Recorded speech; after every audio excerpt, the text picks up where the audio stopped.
प्रिय विद्यार्थियों, आज हम जॉन लॉक व हॉब्स दोनों ही समझौतावादी विचारक हैं। इनके सामाजिक समझौते में तुलना करेंगे। हॉब्स और लॉक दोनों ही के समझौता संबंधी विचारों की तुलना करते हैं तो उनमें समानता और असमानताएं दोनों दिखाई देती हैं।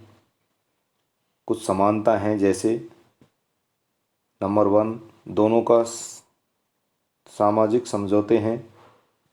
नंबर 2, दोनों के समझौतों में सरकार भाग नहीं लेती। नंबर 3, दोनों के समझौते मानवों के बीच में होते हैं सर्वप्रथम। नंबर 4, दोनों के समझौते प्राकृतिक अवस्था के व्यक्तियों द्वारा संपन्न होते हैं।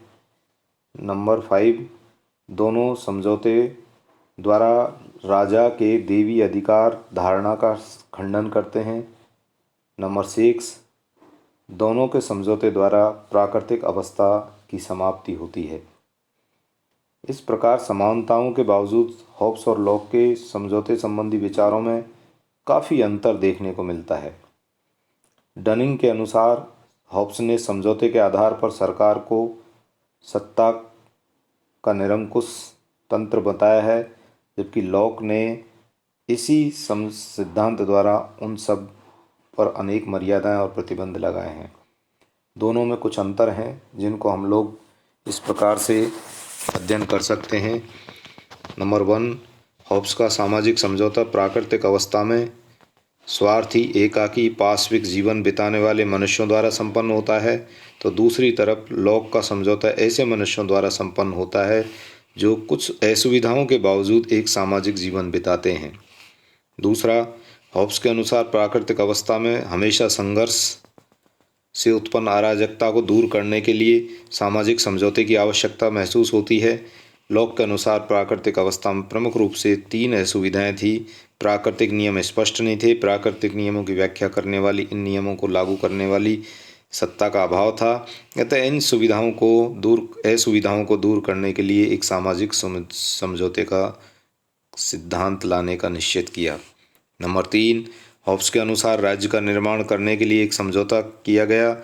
लॉक के अनुसार 2 प्रकार के समझौते हुए, पहला सामाजिक और दूसरा राजनीतिक। पहले समझौते द्वारा समाज की स्थापना हुई तथा दूसरे समझौते द्वारा सरकार की स्थापना की गई। चौथी असमानता की बात करें तो हम लोग हॉब्स ने अपने सामाजिक समझौते को एक ऐसी प्राकृतिक अवस्था पर आधारित किया जिसकी ऐतिहासिकता का ठोस प्रमाण नहीं मिलता, अतः उसका समझौता दार्शनिक है, ऐतिहासिक नहीं। लेकिन लॉक का समझौता दार्शनिक होने के साथ साथ एक ऐतिहासिक तथ्य भी है। लॉक के शब्दों में हम बात करें तो जिन राज्यों की उत्पत्ति के ऐतिहासिक लेख प्राप्त हैं उनसे समझौते सिद्धांत की पुष्टि होती है। रोम, वेनिस और स्पार्टा के उदाहरणों से लॉक ने अपने सिद्धांतों की पुष्टि भी की थी। 5वीं विशेषता असमानता, हॉब्स ने समझौते की धारणा द्वारा निरंकुश राजतंत्र का समर्थन किया, जबकि लॉक ने सीमित अथवा वैधानिक राजतंत्र का समर्थन किया। 6ठी असमानता, हॉब्स का समझौता जनता की उपेक्षा करता है तथा संप्रभु का पक्ष लेता है, दूसरी तरफ लॉक का समझौता अधिकांशतः जनता का पक्ष लेता है। नंबर 7वीं असमानता, हॉब्स का सामाजिक समझौता प्राकृतिक कानून का अंत करके नागरिक विधि व्यवस्था को जन्म देता है, परंतु लॉक के सामाजिक समझौते से प्राकृतिक कानून पर कोई भी प्रतिकूल असर नहीं पड़ता।